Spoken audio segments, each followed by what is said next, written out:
เอาพี่น้องเปิดคลิปมากับมาพบมาพอกับช่องมนต์บรรณาคือเก่าพี่น้องตอนนี้มนต์บรรณาก็อยู่ที่เมืองจำพรแขวงสะวรรณเขตแต่ว่ามนต์บรรณาก็บ่ฮู้ว่าบ้านนี้เป็นบ้านหยังเนาะเฮาก็มากับพี่ชายแล้วก็มากับหลานเพราะว่าเพิ่นก็มาเฮ็ดเวียกอยู่นี่เพิ่นก็มานํเกี่ยวกับเหตุรถจกนี่แหละพี่น้องรถจกหรือว่าพวกแมคโครแล้วก็พวกที่เอาดินนี่แหละขอยก็มากับเพิ่นเนาะขอยก็บ่ฮู้ว่าบ้านในบ้านหยังเฮาก็สิเข้าไปเบิ่งเข้าไปติดตามแล้วก็มีพ่อแม่ประชาชนอยู่บ้านนี่เพิ่นสิเฮ็ดอาชีพหยังอาชีพหลักของเพิ่นหลังจากแล้วเขาวแล้วน้ำเฮาก็บ่ฮู้ว่าบ้านนี่เป็นบ้านหยังเฮาก็สิไปสอบถามเพิ่นเนาะพี่น้องแต่ว่ามากับพี่ชายแล้วก็กับหลานเนาะอันนี้ก็เป็นรถของอ้ายที่อยู่สวรรณเขตนี่แหละอันนี้ก็คือรถเพิ่นก็ติดรถเพิ่นมานำเฮาก็ได้โอกาสมาเที่ยวแล้วก็มาถ่ายคลิปให้พี่น้องได้เบิ่งได้ชมพี่น้องไปเบิ่งไปชมนำกันเลยว่าบ้านนี้เป็นบ้านหยังแล้วก็เฮาก็สิไปสอบถามเพิ่นเนาะโอ้โตน้องเอ้ยนี่เขาก็ได้เข้ามาแล้วเข้ามาบ้านเพิ่น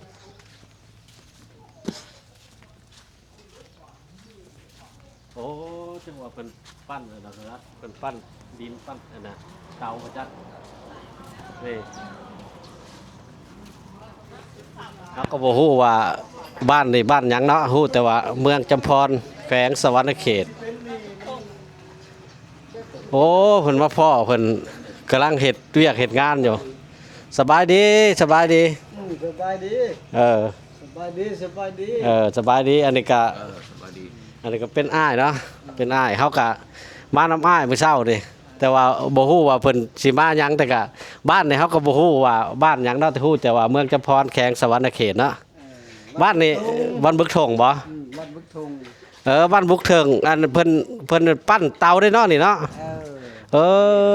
แม่นบ่เจ้าคายเพิ่นแน่อ๋อเขียนใส่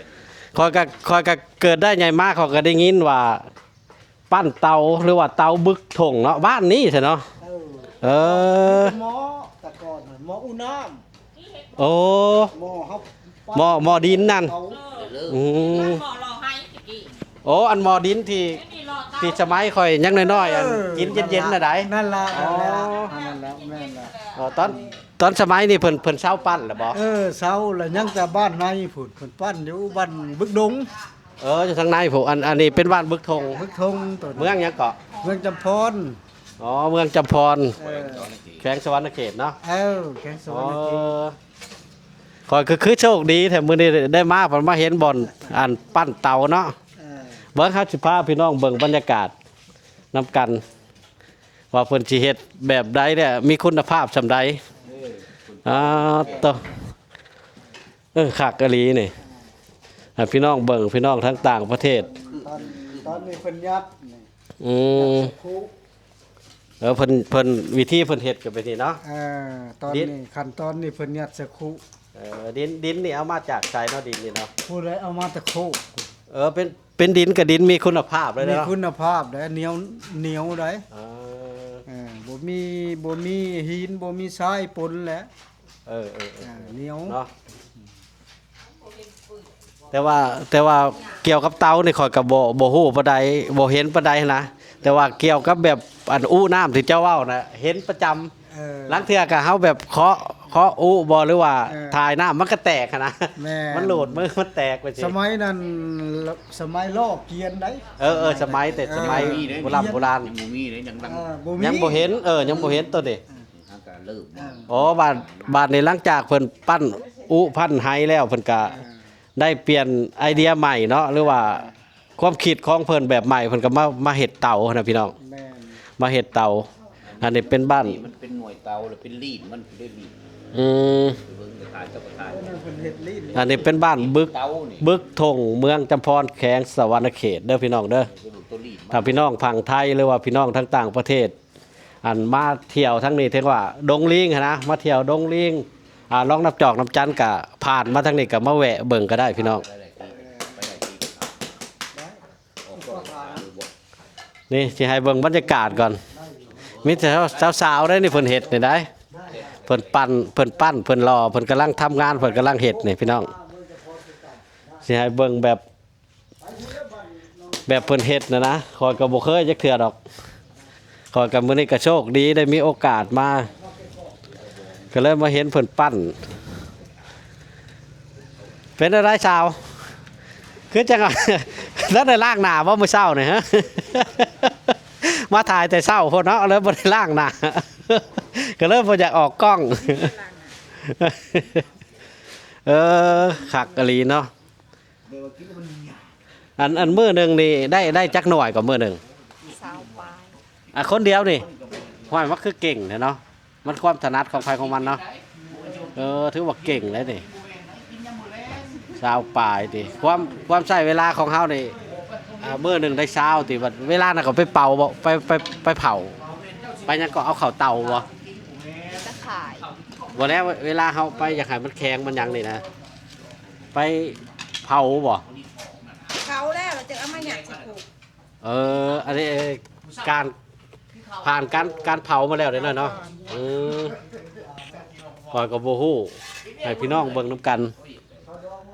นี่ถือว่าโอกาสดีแล้วก็โชคดีพี่น้องเอ้ยเฮาได้มาเยี่ยมพี่น้องพร้อมแล้วก็ได้มาเห็นเพิ่นรอเตาแต่ว่าพี่ชายหรือว่าอ้ายเพิ่นก็บ่ได้บอกมาก่อนนะว่ามีบ่อนนั้นรอเตาอันดังไฟคั่นนี่แหละพี่น้องนี่เอาเบิ่งทางนี้นี่ตะขักกะลีนี่พี่น้องเอ้ยเพิ่นเฮ็ดนี่หน่วยแต่ว่าก็ราคาข่อยก็บ่ฮู้เด้อพี่น้องเด้อชุมเจ้าอยากได้ชุมเจ้าอยากซื้อก็มาเลือกซื้อน้ำเพิ่นนี่แหละเวลาก็ราคาเพิ่นขายเขาก็บ่ฮู้เพราะว่าเงินมันก็บ่คงโตได้เป็นเงินบาทเฮาก็ได้เป็นกันเองมาสอบถามมาซื้อเอาอยู่พี่กันเฮาสิเว้าราคาลงไปมันก็สิบ่ถูกกับราคาเพิ่นเนาะชุมเจ้ามาแวะมาอันนั้นก็ซื้อได้นี่เพิ่นมีแนวอันนี้อีกคักกะลีหอมขนาดเลยเนาะเอาเลยข่อยบ่ได้เอาได้ ให้แต่อ้ายใหญ่นี่แหละเฮาน่ะบ่ได้เฮาบ่เอาจักเทื่อเฮาน่ะมันมีแห้งได้นี่หอมหุยๆเลยหอมคักน้องชายโอ้ยบ่ได้คิดว่าสิมานี่ได้บ่ได้ฮู้จักได้ของเพิ่นบ่ได้บอกว่ามีหล่อเตามีหยังเด้อมาจากกรุงเทพมาคืนหนึงเด้อเอาวิเก็บก็ไปเบิ่งวิธีเก็บไปเบิ่งของเขาพูดแก้วดำ สร้างครอบครัวอยู่ลาวนี่แหละแต่ว่าเฮาไปทำมาหากินอยู่ไทยเมียก็อยู่พุ่นเมียกับคนลาวเขานี่แหละทำมาหากินอยู่กรุงเทพเอาพี่น้องมาเบิ่งทางนี้บัดนี่เพิ่นเฮ็ดนี่เล็กกลามายามรุ่นน้อยก็มีรุ่นใหญ่ก็มีนี่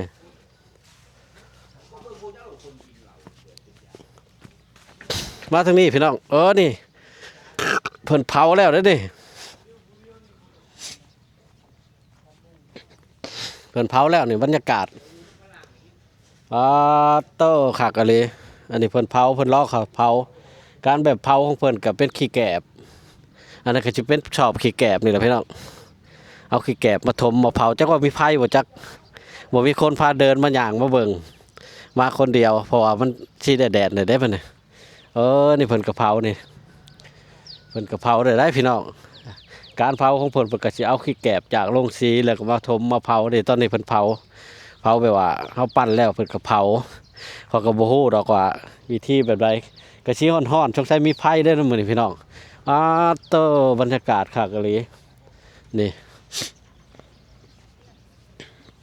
ปั้นรอตะกี้เพิ่นสิรอไหน้ำไปสิข้าวตะกี้เนาะคนสปป.ลาวสมัยตะกี้ก็สิฮู้ดอกว่าน้ำแล้วเฮามาใส่น้ำกินน้ำดื่มเนี่ยมันสิเย็น หลังจากนี้ก็เพิ่นก็มาเปลี่ยนมาเป็น ปั้นเตาบัดนี้เตาดังไฟเอาขี้แกบมาไว้เผาวะ เอาขี้แกบนี่ก็เฮ็ดดีเลยบ่มาปั้นใส่อ๋อนี่บ่ทันได้ให้มาเบิ่งเครื่องเพิ่นได้เครื่องเพิ่นปั้นดิน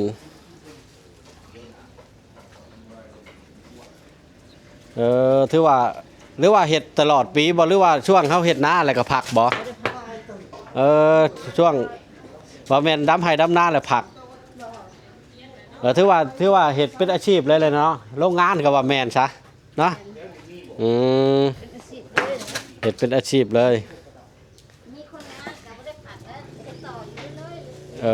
นี่แม่นนี่เพิ่นเฮ็ดมันก็เปรียบเหมือนกับอันเฮาปั้นดินจีเนาะนี่แบบเดียวกับตีดินจีปั้นแล้วก็มาเผานี่พี่น้องเอ้ยก็เคยเห็นดีแล้วคือมื้อนี่สมัยนี่มันมีแนวซอยแห้งเนาะมีเครื่องจักรเครื่องอันนี้ซอยเนาะตะกี้สิมีแต่คนเด้ฮะเหยียบเอามันก็บ่มีแนวซอยแห้งมันก็บ่ไหวเด้อเนาะครับอันนี้ตกไปฮอดมื้อละ10ละ20พุ่นเนาะเด้เพิ่นใช้ความแห้งความนี่แหละใช้เครื่องจักรหมุนพี่น้องเอ้ยตะคักกะเลย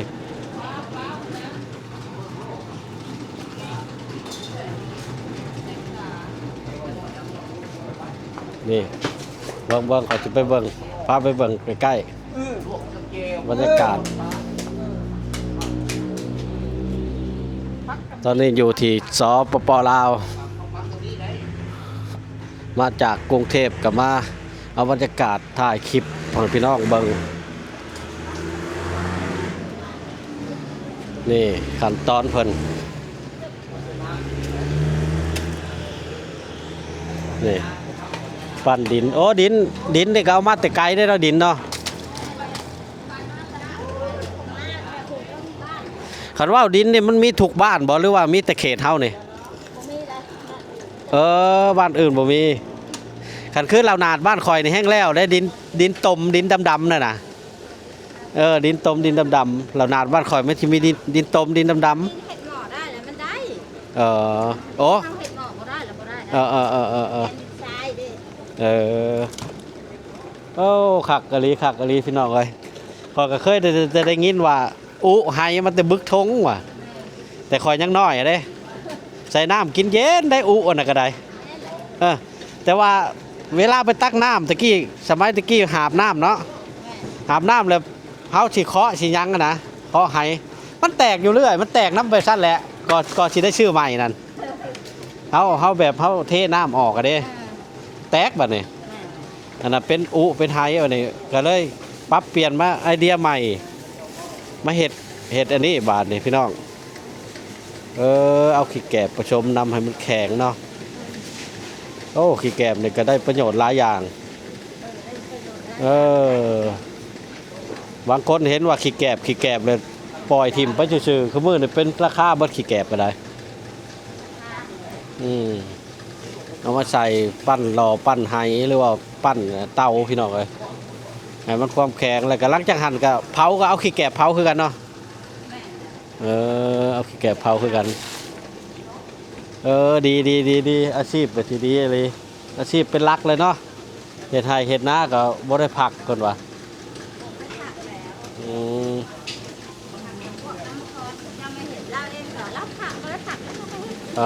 เจ้าก็เป็นคนงานบ่ดีเป็นงานกับบ้านเฮามันสบายยามมื้อแลงเฮาก็มื้อนอนโอ้ยงานกับบ้านเลยมา4 โมงเช้า4 โมงแรกมันงานกับบ้านกับพี่น้องเฮาเองมันสบายแม่นดีหลาย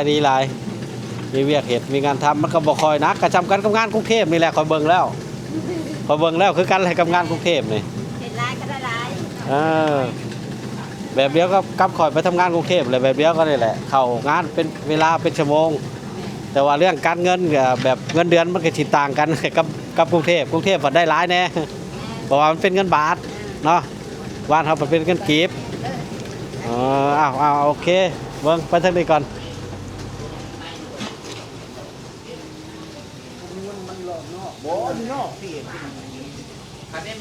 บ่ทันจะไปเบิ่งกันน่ะมันให้จะพุดเอา เบิ่งลีนเพิ่นก็รอต่างหากเด้ โอ้มาทางอะไร ไปเบิ่งกันลีนเตาก็ลีนเตาได้กับปั้นต่างหากเนาะ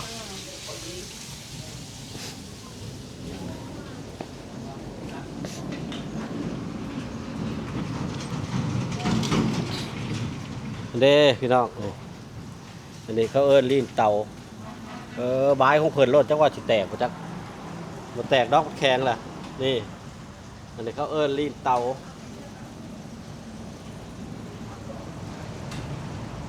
นี่ตะขักอะไรว่านนี่มีอาชีพรักเลยเพิ่นแบบโรงงานเลยพี่น้องเอ้ยปั้นรอปั้นเตาคักเฮ็ดหยังกับข้าวบ่เฮ็ดแนวกิน ซุ่มคอหรือมาทำบอก นี่พี่น้องรุ่นใหญ่รุ่นน้อยวีเวิร์ด ไอ้โบเศร้าเถื่อน คักอะไร มี3-4รุ่นพุ่นเลย อันนี้รุ่นใหญ่เนาะ ตัวนี้ยังบ่ใหญ่ก็ได้นี่รุ่นห้องรุ่นใหญ่สุด เวลาขายเด้กันพวกต่างประเทศเพิ่นก็ชื่ออยู่บ่ส่งต่างประเทศอยู่บ่ส่งไทยอยู่บ่ มันเฮ็ดหนังสือหัน ส่งแต่ในลาวเนาะ แล้วคดีสาขามาเอาเองแล้วคนไปส่ง คันว่าง่าย อยู่ไซก็ได้เอาไปให้กับไปกับขายซื้อ ๆคันว่าง่ายๆนี่สาขาส่งไทยส่งในลาวนี่ก็บ่พอเนาะ บ่พอ ส่งในลาวก็บ่พอขอยเห็นอยู่ไทยกับแบบนี่แหละสวยงามชี้มือกับแบบเดียวกับอยู่ไทยเลยแหละนี่แบบเดียวกันเลยสมัยคือมือนี่เตาเนาะ เราพกกันเลย เห็นแต่ หัวอยู่ไซปี เห็นแต่ไส้นี่แหละเห็นแต่เฮาก็ได้เคยไส้เคยจนนี่แหละเป็นเล็กไปนี่เนาะ เขาพูดถึงเวลาเลยพูดวันตัวพวกกินหมา เอาล่ะพี่น้องมาเท่านี้ก็จะได้ขอปิดคลิปไว้ก่อนถ้าชื่นชอบก็กดไลค์กดแชร์กด Subscribe นำเด้อพี่น้องจะบ่พลาดคลิปใหม่ๆให้พี่น้องได้เบิ่งได้ชมไปแล้วพี่น้องพบกันใหม่คลิปหน้าบ๊ายบาย